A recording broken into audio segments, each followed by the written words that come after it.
Jairon POV. Nagseselos ba ako?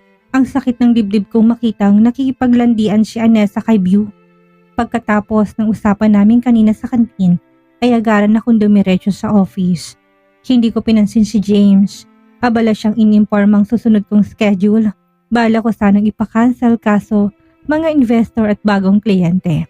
Sayang naman, hinugot ko sa bulsa ng blazer ang phone. Bago hinubad yun, pinatong ko sa brasong blazer. Bago pinindot ang call icon, si baba ng number ni Anessa. Gusto kong parusahan siya. Ipapaliwanag ng kalokohang ginawa kanina. Hindi ni Anessa sinagot ang 3 missed call ko. Tumiimbagang ako, initsa ang blazer at padabog na lumabas ng opisina. Umaapoy ako sa galit na tinatahak ang kahabaan ng pasilyo. Hindi nalinta ng mga empleyadong gulat akong sinalubong. Dire-diretso ako sa opisina ng babaeng pinahapdi ang dibdib ko. Anessa, tawag ko. Eksaktong papalabas siya, malakas kong sinara ang pinto. Walang pakialam kung may makarinig nun at maiskandalo. Hinawakan ko si Anessa, sinandal siya sa dingding. Sinigurado kong mahigpit ang pagkakahawa ko sa braso niya. Tinukod ko ang isang kamay sa pader, tinignan siya na manghahang sa mga mata. Ano ba, Jairon? Bitawan mo ko. Kinakapos ang hininga niyang panglalaban. No, may kailangan kang ipiliwanag sa akin, gate ko. Lalong sumiklab ang apoy sa loob ko. Iniwas niya ang tingin. Ano bang pinagsasabi mo? What is going on between you and Beau? Anong sinasabi mo? Wala naman ha. Wala, abot ang tawa mo kanina sa kanya. Hayagan ang paglalandi mo. Humagalpak si Anessa sa tawa. Ang dumi ng utak mo. Ako? Maglalandi kay Beau? Yak! Nalalaki ang mga mata kong binitawan siya. Ilang sandali ako napaisip. Hindi ako kumbinsido sa reaksyon ni Anessa. Tila nagsisinungaling siya. Bakit magkasama kayo kanina sa kantin? Hindi sana ako sasabi sa kanya. Kaso si Darlene, pinipilit pa rin ako. Wala akong ni katiting na gusto sa kanya. Sa katunayan, naiirita ako na makausap siya. Hindi ko gusto na nilalandi niya ako. Saka, magpinsan kami. Natigilan ako, pinoproseso ng 3 segundong sinabi niya. Umupa ang tensyon sa sistema ko. Kalahating masaya, kalahating naiinis. Naiinis ako kay Beau. Sabihin mo kaya sa kanya na kapatid ko si Anessa para tigilan niya. Kahit na magpinsan, pwede magpatulan, singhal ko. Sandali kong sinapo ang noo, naubusan ng pasensya. Huminto, pinakatitigan siya ng 10 segundo. Na maywang. Don't lie to me. I saw the way you were looking at him. Pwede bang magpatingin ka ng mata mo? Hindi mo ko pagmamayari, Jairon. Kakausapin kung sino mang gusto kong kausapin. Period, rason ni Anessa. Tumiimbagang ako.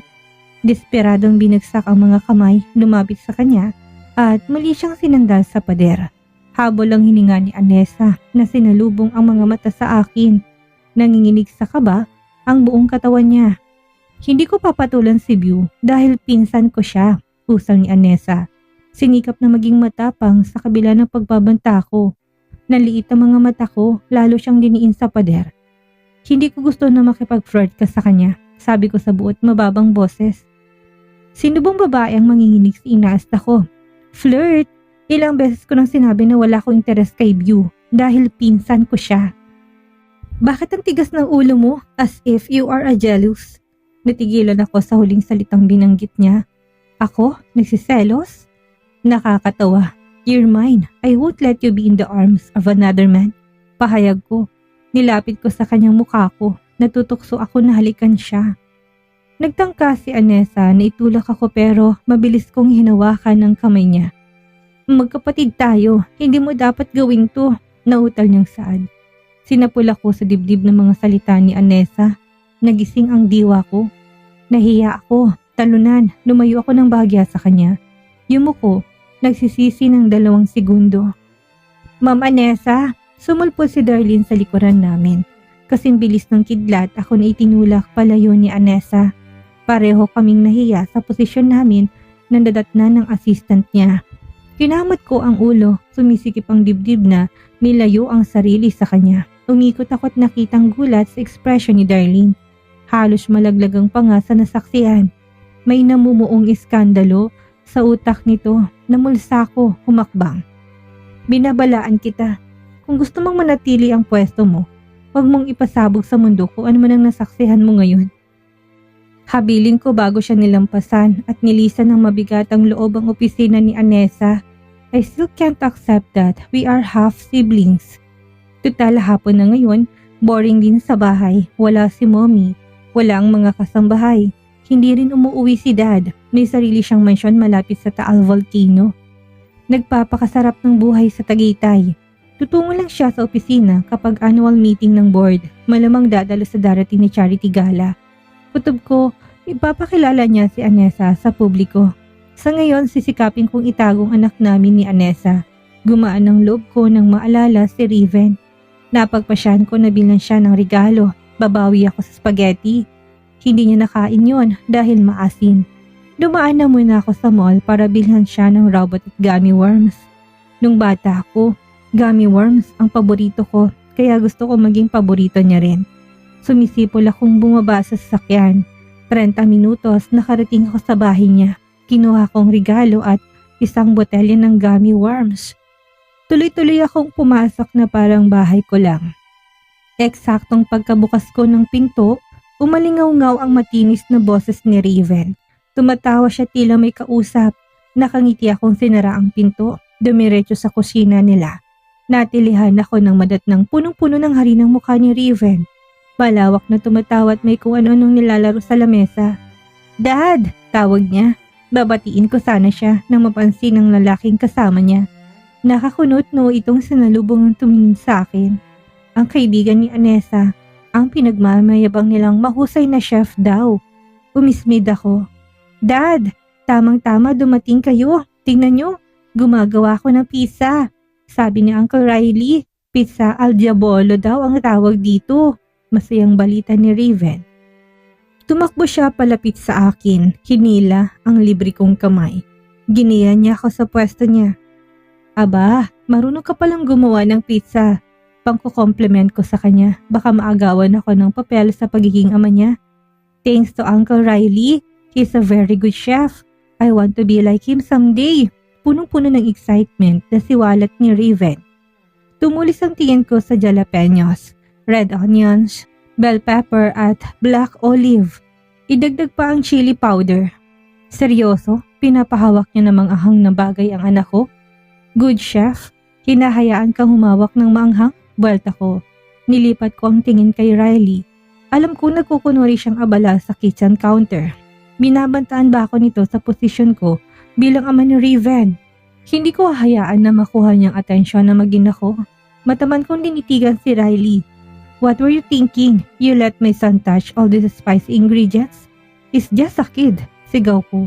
Nasa tono ng pananalita ang frustration. Inangat niya ang dalawang kamay. Hold on dude, alam ni Raven ang ginagawa niya. Mahilig ang manggulo sa kagustong-gustong magluto. Alam mo na, palagi nag-experiment ng flavors yan. Pakul niyang saad. Umiling ako. Are you fooling me? He's 7 years old. Do you really think it's a good idea to let him play with chili peppers? Look, I understand your concern, but you should have seen him. Kayang-kaya niyang humawak ng spices. Mahilig siya sa pagluluto. Dapat nga hikayatin natin kaysa pagbawalan. May potensyal si Raven, rason niya. Lalong tumindi ang inis ko sa kanya. May potensyal? Nagpapatawa ka ba? Bata pa rin yan. Paano kung may masamang mangyari sa kanya? Ramdam kong frustration sa ilatsa niya. You're overreacting. Hindi niya kinakain ng sili. Gusto niya lang matutong gumawa ng pizza. Magiging chef siya, balang araw. Chef? Kumibit balikat ako. Sigurado ka ba na papayagan ko siya? Nasa balikat niyang Parker Enterprise. Siya ang susunod na tagapagmana ng kumpanya. Yung pangarap mong chef, hindi mangyayari. Wala naman ako sinabi na magiging chef siya. Tipi niyang sagot. Iniiwasan. Makikipagsagutan sa akin. Dad, look, it's my first time making pizza. And I'm so excited to taste this. I can't wait. Hope you'll taste it too, Dad. Sabad ni Raven, ginulo kong buhok niya. Abotenga ang tawa niya habang abala sa paglagay ng sauce. Mag-ingat ka sa maanghang na bagay, paalala ko.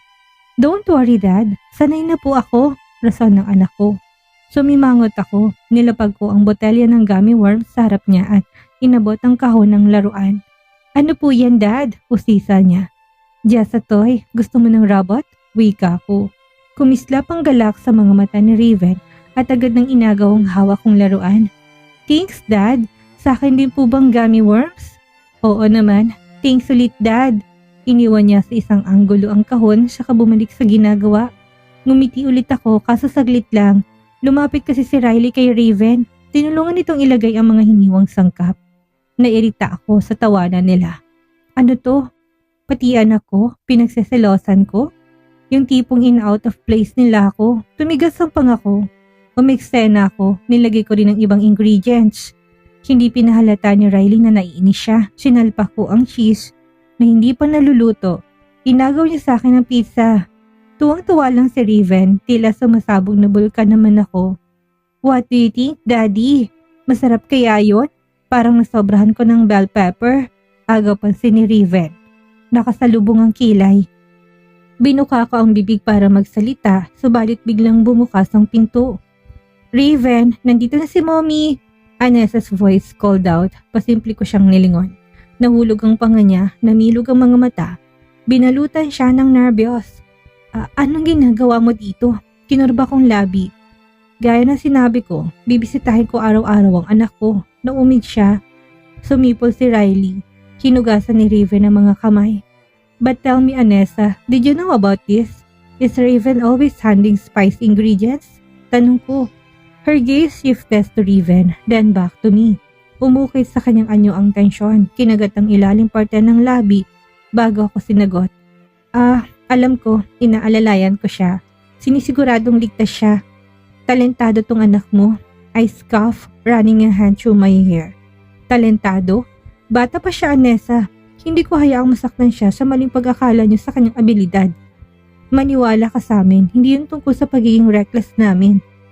Maingat naman si Raven. Responsable pa nga. Hindi mo kasi nakikita yon dahil sobrang focus mo sa pagkokontrol ng lahat. Katwiran ni Riley.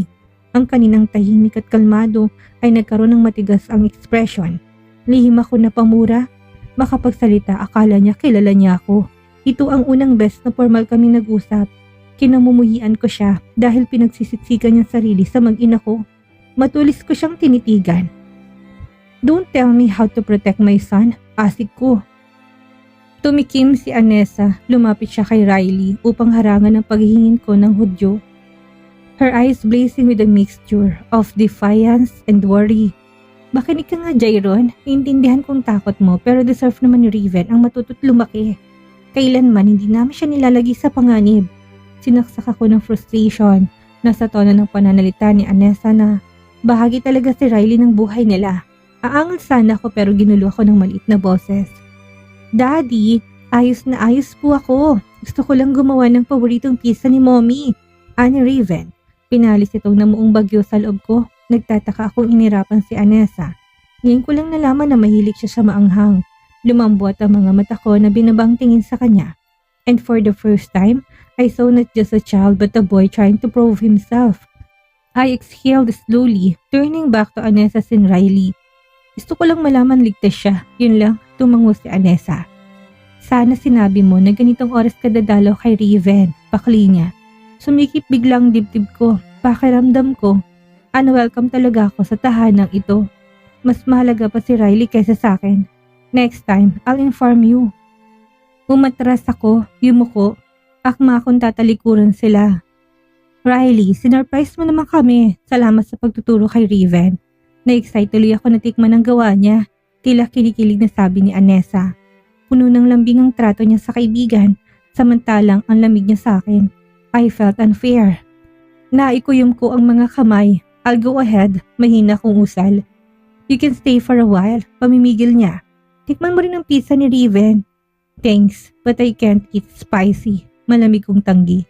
Hindi naman siguro masyadong maanghang, sabad ni Riley. Maanghang man o hindi, hindi ako pwedeng kumain ng bell pepper. Gate ko, yung lalamunan ko sa pagsisinungaling. Ayoko lang makita si Riley na kasamang mag-ina ko. Bago ko mawalan ng pasensya at masuntok siya, pinaubaya ko na munang dalawa. See you tomorrow, Anessa. Paalam ko bago sila tuluyang iniwan. Ere-relax ko munang lahat ng kaugatan ko. Pagkatapos noon, dumiretso na ako sa gym. Nilabas ko lahat ng hinanakit sa bastardo. Hindi lang pala si Beau ang kikakabahala ko kundi si Riley. Anessa POV. Nanakitang ulo ko, minamasahe kong gilid ng ulo habang tinatahak ang kahabaan ng glass-paneled office. Pasado 3:00 ng hapon, ang oras kung kailan nadadama namin ang pagod sa usapan at ang hudyat upang sipati ng oras. Nababagot ako pero wala pa sa kalahati ang trabaho ko. Nilisan kong nakatambak na papel sa desk ko. Gusto kong luminghap ng sariwang hangin. Papalitan ng maduming hangin sa aking baga. Sa kakalimutan, ang nanunuksong titig ni Jairon. Panay ang obserba niya at tila lihim na nagsiselos. Idagdag pa si Beau na panay ang buntot. Kulang na lang lagyan ng buntot para maging aso na. Nakakapagod. Gusto ko nang sabihin na magpinsan kami. Kaso hindi pwede hanggat hindi pa nila lahat ni Papa sa public. Si Riley lang yata ang nagpapakalma sa akin. Palagi niya akong pinadadalhan ng matamis at nagpapalakas loob ng text message. Salamat sa BFF ko. Bahagya akong humina sa paglalakad nang matanaw na matangkad na bulto ng lalaki. Papasalubong siya, may malapad ng ngiti. Napuna ko kaagad ang nilang hibla ng maputi niyang buhok at wrinkles sa kanyang noo. Ang gwapo kong tatay. Kusa ko napangiti sa banayad niyang presensya. Anessa, he greeted. His tone as smooth and carefully controlled as ever. Pa, namamaos kong usal. Medyo nahihiya pa ako. His gray eyes held mine with a calculated warmth, masking the storm that always brewed beneath. Kumusta ka? Tipid niyang tanong. Kitang-kita kong concern niya. Tumango ako. Nagdadalawang isip ng umiti.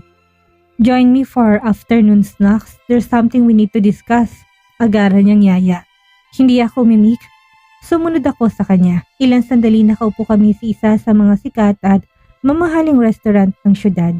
Ginambala ko ng chandelier na nakabitin sa kisame na mistulang diamante na kumikislap at malumanay na tugtog ng piano. Nanggigil ako sa karangyaan ng lugar. Hindi ako sanay sa ganitong sitwasyon. I fidgeted as a waiter placed a plate of empanadas in front of me.